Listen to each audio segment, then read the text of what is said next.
রাসূল সাল্লাল্লাহু আলাইহি ওয়াসাল্লাম বলেন, আল্লাহ তাআলা ইরশাদ করেছেন, আদম সন্তানের সব আমল তার নিজের জন্য, কেবল রোজা আমার জন্য, তাই আমি এর প্রতিদান দেব।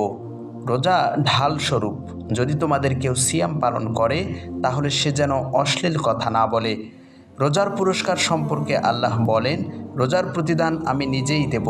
রোজা ছাড়া অন্যান্য নেক আমলের প্রতিদান দ্বিগুণ করে দেওয়া হবে।